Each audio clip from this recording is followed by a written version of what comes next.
Paz do Senhor para você que me assiste aí do outro lado, meu nome é Lúcio Trindade e eu tô aqui para compartilhar a palavra de Deus com você. O versículo que eu quero ler está lá em Provérbios 1, versículo 7.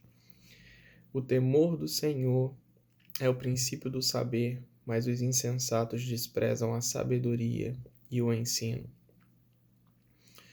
Uma das preocupações que eu tenho em trazer essa palavra é justamente alcançar essa nova geração que se converte ao Senhor, que declara tanto amor, né, que gosta de adorar, de louvar, que queima por Jesus, mas falta entender alguns princípios porque nós olhamos muitas gerações, muitas pessoas, onde você vê que elas mais se parecem com as pessoas que estão lá fora do que demonstram essa diferença, né, externam essa diferença.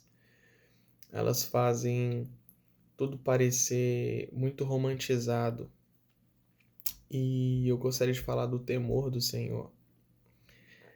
Ah, o temor, quando as pessoas leem a respeito do temor do Senhor, eles pensam que devem ter medo de Deus, né? E o ter medo de Deus não resume o que é o temor do Senhor.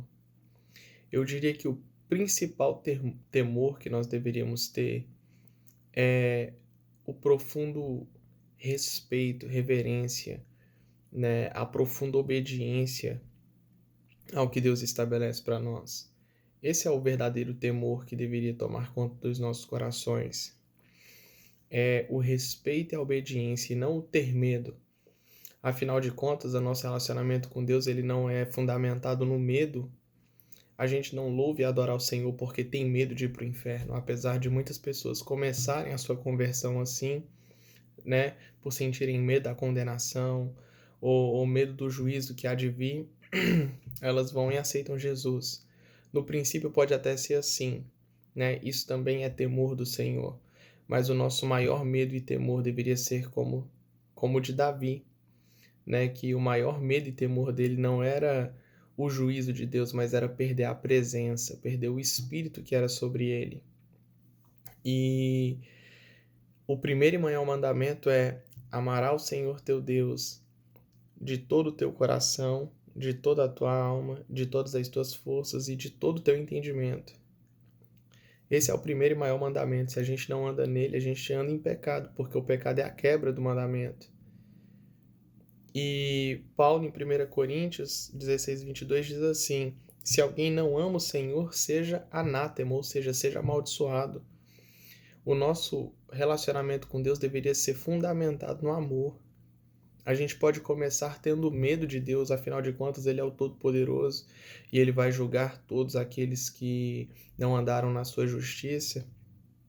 Sim, a gente deveria ter medo, sim, mas a gente consegue entrar num lugar mais profundo, onde a gente descobre que Deus, que Jesus, que o Espírito Santo, né, é a pessoa que mais amável, mais desejável que nós poderíamos conhecer. E através desse temor, desse profundo respeito, dessa profunda reverência e obediência ao Senhor, a gente cresça no amor, até porque o amor ele não pode existir onde não há respeito, né? Onde não há essa admiração. Você não consegue amar aquilo que você não respeita e admira.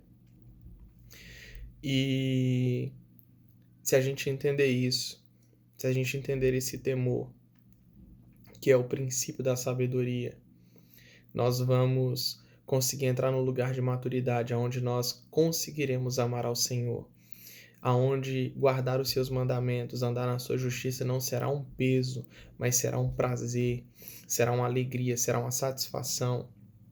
E nós vamos entender, né, que uma pessoa como Davi, que teve tudo, né, teve honra entre os homens, foi rei, e mesmo quando ele peca contra o Senhor, a preocupação dele é o quanto ele ofende, é o quanto ele magoou o coração de Deus. Ele diz, né, contra ti somente pequei. E escreve um dos salmos onde ele diz, não aparte de mim o teu espírito. E ele quebranta o seu coração diante de Deus. Porque o maior medo ou o temor de Davi era perder a presença de Deus. E esse deveria ser o maior temor que nós deveríamos ter em relação à pessoa de Deus. Uma coisa interessante também é que em Tiago 2,19 está escrito assim: você crê que Deus é um só? Faz muito bem. Até os demônios creem e tremem. Eu vejo cristãos por aí que declaram amor ao Senhor, mas não tremem na sua presença. E até os anjos caídos, né? Os demônios, eles têm mais respeito e tremor diante da presença de Deus do que muito cristão que anda por aí, né? Que não tem reverência, não tem respeito quando está na casa de Deus e não consegue entender o porquê o Espírito Santo não manifesta naquele lugar ou não manifesta na vida dele. É porque está faltando tremor e temor. A grande diferença é que nós conseguimos andar em amor ao Senhor, guardando os seus mandamentos.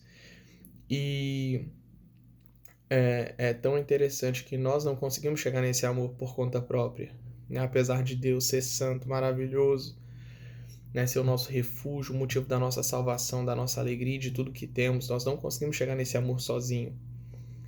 E Deus levou tão a sério a minha e a sua necessidade, que Ele nos enviou o seu Filho amado e o seu Espírito Santo para nos dar graça e nos capacitar a chegarmos nesse lugar. Então, não despreze a graça que Deus tem depositado na sua vida, o Espírito que Ele tem derramado sobre a sua vida, né? Mas aprenda a andar em cooperação com o Senhor e entendendo que não há relação falsa entre Deus e o homem, né? Tudo está nu e patente diante dos olhos de Deus. Então você precisa reconhecer se você não ama ou se você não tem conseguido amar mais do que todas as coisas ao Senhor, né? O que Ele quer é que nós nos arrependamos para que Ele possa operar em nós, fazer um milagre dentro de nós, poder moldar o nosso caráter, renovar a nossa mente e nos levar a um lugar mais profundo na presença dEle, né? Mas Ele não vai impor isso sobre mim e nem sobre você. Nós precisamos fazer uma autoanálise, né? Se nós temos amado verdadeiramente o Senhor, se nós temos temido perder a sua presença. E quando esse amor falhar, porque nós somos falhos, então esse temor, esse medo, né, do juízo de Deus, ele vai servir como um paraquedas reserva. Eu gosto dessa ilustração que o pastor Luciano Subirá usa. Muitas das vezes o nosso amor ao Senhor não vai estar tão grande assim, mas talvez porque nós vamos ter medo, nós vamos evitar fazer algumas coisas. E essa é a palavra que eu queria compartilhar com os irmãos e que o Senhor nos dê graça para continuar crescendo em amor ao seu Filho, à sua obra, à sua justiça e à sua pessoa. E se você gostou, se essa palavra te abençoou de alguma forma, deixa o seu like, deixa o seu comentário, compartilha para abençoar outras pessoas também, em nome de Jesus. Amém.